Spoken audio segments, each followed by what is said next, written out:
وکفا بالله وکیله یو اسانه او طاقتوره وظیفه د مسلمانانو. دا وظیفه تاسو یو ورځ فقط وکئ، الله تعالی به ستاسو تمام حاجت او تمام دلی خواهشات او تمام ضروري جایز خواهشات په الله تعالی ستاسو پوره کړي. نو که غواړئ نو دا وظیفه ځان سره کوئ، خامخا یو ورځ وکئ، انشاءالله چې الله تعالی به مو د زړه مرادونه او مقاصد پوره کړي. السلام علیکم ورحمت الله وبرکاته. شروع کوم د رب کریم په نوم، هغه رب چې هغه له زوال نشته، هغه رب چې رب کریم دی، رب د تمامو کائناتو دی، رب د تمامو مخلوقاتو دی او د تمامو حیاتونو پوره کولو والا ذات دی. او درود و سلام په احمد مجتبی محمد عربي صلی الله علیه وسلم باندې. مسلمانان ورونو، نن زمونږ چې کومه وظیفه ده هغه د وکفا بالله وکیله، انتهایی اسانه هم ده او انتهایی مجربه او د الله تعالی په دربار کې ډېر قبولیت لري دا وظیفه، او د الله تعالی د کلام هم حصه ده.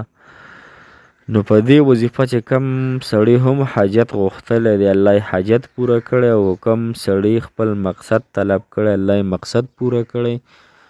او که کم سړی د خپل بیماری دپاره د رب کریم نه دوا غوښتلی، رب کریم یې دوا قبوله کړی او بیماری یعنی الله تعالی پې ختموي.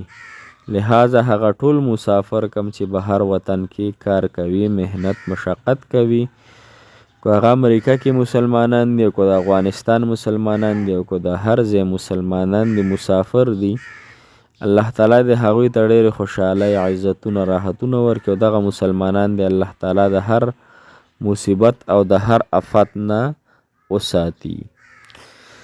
نن چې هغه وظیفه ده د مسلمانانو ورونو، زه تاسو ته وظیفه ښیم، دا تاسو صرف یو ورځ وکئ، الله تعالی به ستاسو حاجت پوره کړي.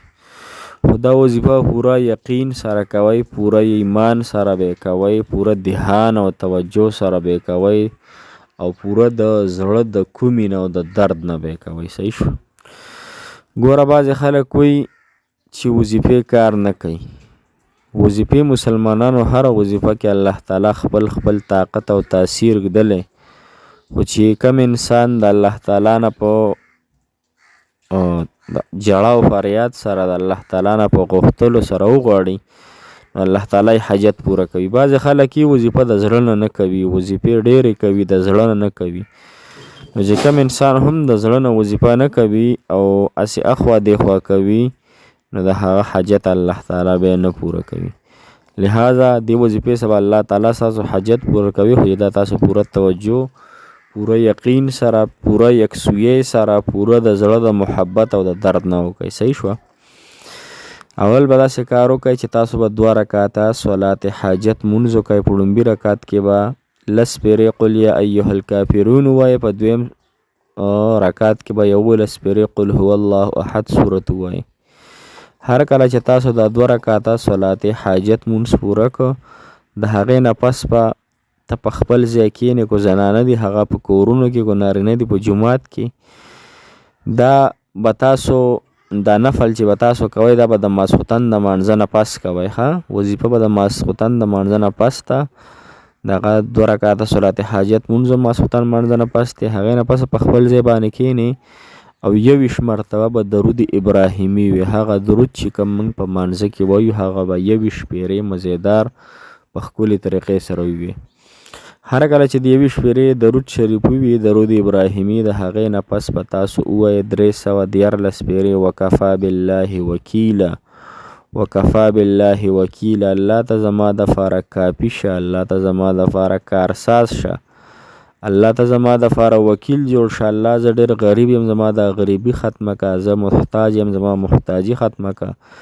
زه بیمار یم، الله زما بیماری ختمه که. الله زه قرضدار یم، ما غني که. الله زه فقیر یم، ما بادشاه که. الله زه محبت غواړم، ما ته نکاح راکې، محبت راکې، ویزه راکې، کاروبار راکې، خپل کور، ګاډی، بنګله راکې.